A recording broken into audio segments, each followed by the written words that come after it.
YouTube.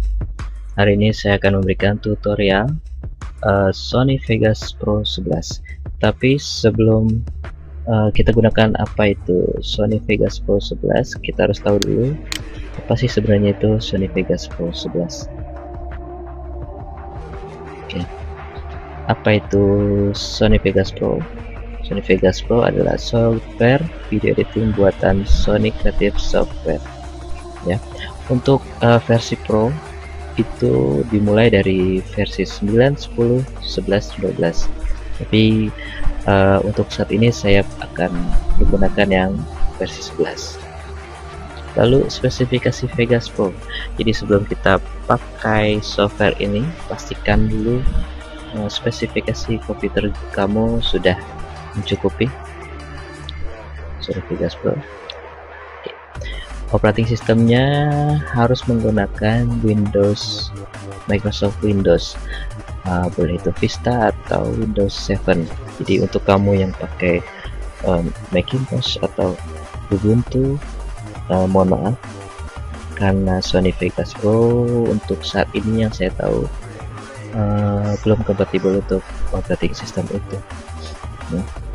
Lalu berikutnya, kamu juga harus punya minimal 2 GHz prosesor. Untuk lebih besar lebih baik lagi.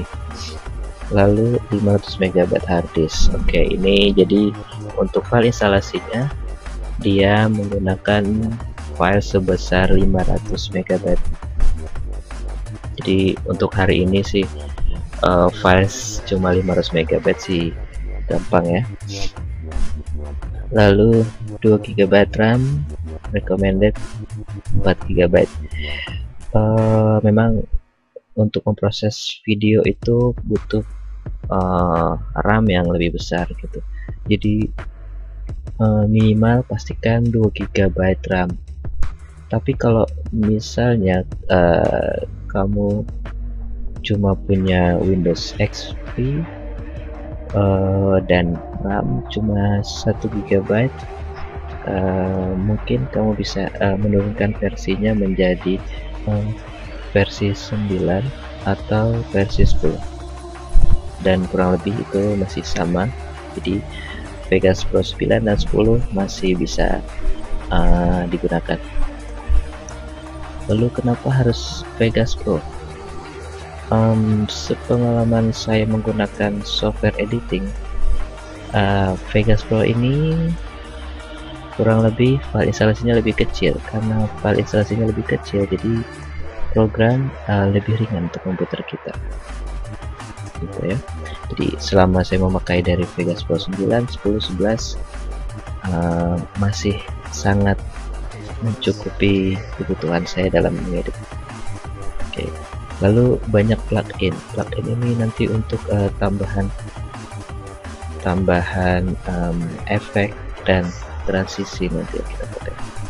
Lalu berikutnya, ini yang banyak orang cari, yaitu gampang digunakan dibandingkan program sejenis seperti Adobe Premiere Pro atau mungkin Final Cut Pro atau Avid. Menurut saya ini kurang lebih masih lebih gampang daripada program-program sejenis, dan tidak terlalu rumit, juga kemampuannya masih mencukupi kebutuhan saya yang penting. Oke, tanpa lama-lama kita mulai aja. Sebelum kita pakai softwarenya, mungkin ada yang mau tahu bagaimana cara mendapatkan Vegas Pro. Kamu bisa langsung klik saja websitenya, baik di mana cara membelinya, dan atau mungkin ada program trialnya, mungkin bisa dicoba dulu, siapa tahu suka. Oke, lalu kita langsung ke Vegas Pro 11. Untuk awal saya akan jelaskan tampilan awalnya. Nah, seperti ini ya. Di sini seperti biasa ada file menu. Di sini ada toolbar, lalu di sini juga ada jendela preset. Jadi di sini nanti kita bisa lihat filenya di explore, tab explore, tab transition, video effect, dan media generate. Saya akan jelaskan nanti sepanjang tutorial ini berjalan. Lalu di sini ada jendela untuk preview. Bagaimana gunanya ini nanti saya jelaskan. Lalu di sini ada jendela final preview. Jadi video yang kita edit itu nanti akan terlihat di sini. Lalu di sini ada volume master. Jadi seberapa keras suara yang kita hasilkan nanti akan terlihat di sini. Lalu di bawahnya ini ada time code. Jadi untuk menjelaskan berapa durasi video yang kita buat. Lalu di sini ada timeline, tempat kita meletakkan video. Berikutnya di sini juga ada track, tapi ini belum terlihat. Saya akan berikan contoh. Jadi kalau di sini ada track, klik kanan, video track, dan audio track.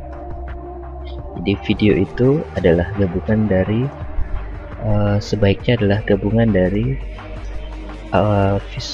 video dan audio ya. Jadi dua elemen ini harus bergabung, atau tidak pun gak masalah, kita bisa hapus ini nanti. Oke. Dan di sini ada tombol untuk play, pause, stop, go to start, go to end. Dan ini adalah keterangan kursor kita sedang ada di posisi detik keberapa. Nah, dan ini adalah tampilan Sony Vegas Pro 11, dan tidak ada perbedaan antara 9, 10, 11, dan 12, kurang lebih masih sama, hanya beberapa fitur yang disempurnakan. Jadi untuk kamu yang masih menggunakan Vegas Pro 9 dan 10 masih bisa mengikuti tutorial ini. Tapi untuk kamu yang punya Vegas Pro 7 atau 8 yang belum menggunakan versi Pro, mohon maaf, mungkin tidak cocok untuk tutorial ini, karena saya juga kurang tahu apakah sama atau tidak. Oke, sekian dari saya tutorial hari ini. Untuk tutorial berikutnya saya akan memberikan langkah untuk membuat video untuk pertama kalinya. Oke. Jadi silakan subscribe halaman YouTube ini supaya kamu bisa tahu kalau video saya sudah ada lagi. Oke, terima kasih.